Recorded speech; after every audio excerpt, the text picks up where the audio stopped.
Everybody is mad, and that is the reason why Vladimir Putin right now is having to backtrack and cope and pretend like he's actually pro-freedom of speech. Do I expect Vladimir Putin to actually take steps to stop the censorship in the country? No.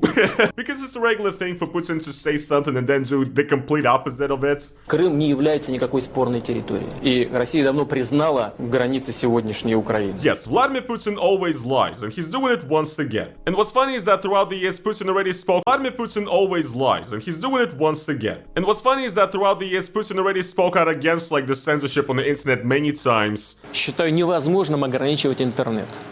Это и технологически сложно. Many times. Считаю невозможным ограничивать интернет.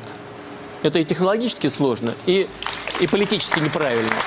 Нужно не запрещать что-либо читать, смотреть или слушать, а нужно самим активно продвигать нашу позицию.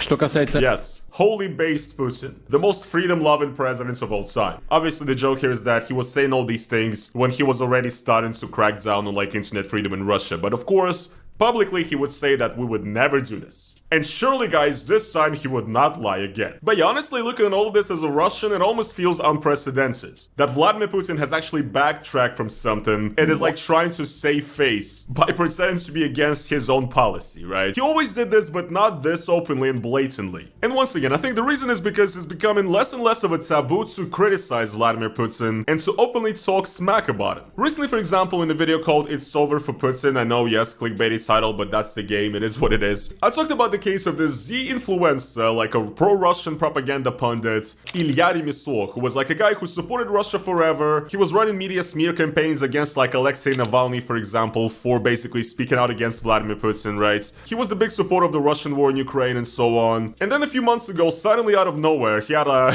sudden blast of honesty, and he made a massive post in which he criticized Vladimir Putin and called him a war criminal and a thief. And he actually like doubled down and made a video saying that he's not sorry about what he said. He started like spilling some secrets about how Russian propaganda works and so on. Insider info, right? But the guy was actually put in a mental asylum after all of this instead of going to prison. And right now what's happened is that apparently he's out, and he just gave an interview to one of the biggest journalists in Russia, Ksenia Sobchak, in which he once again stood on business and doubled down on everything, and once again said that Vladimir Putin needs to go. Мы должны, по моему мнению, бороться с путинизмом как с явлением, а не с Владимиром Путиным одним просто как человеком, потому что там как у него, что там у него, что он говорит, что он делает, это не имеет особого значения, если остается режим. I mean, I don't like the guy because once again, he's like a Z pundit who helped to jail Navalny, right? But based. He was in a mental asylum for like a month, and then he just came out and was like, nah, actually I'm good. I was actually right all along, guys, and I'm not changing anything about my statements. Главной причиной всех проблем, которые являются сейчас в нашей стране, это не Кириенко, там, не мессенджер Макс, не АП, а человек, который находится на самом верху, который всем этим управляет. Практически все боятся сказать, что именно вот этот человек виновен, и именно при нем наша страна опускается вот в это невозможное дно. I mean, it's unbelievable. You would not imagine things like these would be possible to say a few years ago, right? It almost feels like the Russian government can no longer catch up and jail enough people to stop them from, like, you know, speaking out. And not only that, but Ilya Remesov also said that he's not leaving Russia, he's staying in his country, and, according to his predictions, Vladimir Putin's regime is going to end very soon. Я просто знаю, общаясь с различными людьми, в том числе из администрации, из правительства, они на самом деле все тайно ненавидят Путина. Они просто ненавидят его за то, что он все у них отнял. Они не могут пользоваться там благами, которыми они раньше пользовались.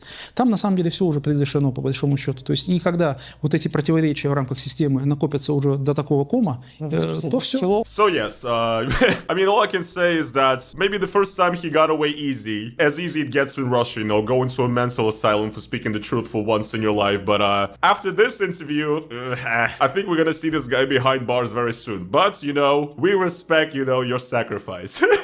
But seriously, things are getting really interesting. And once again, like I mentioned in a recent video, I also talked about in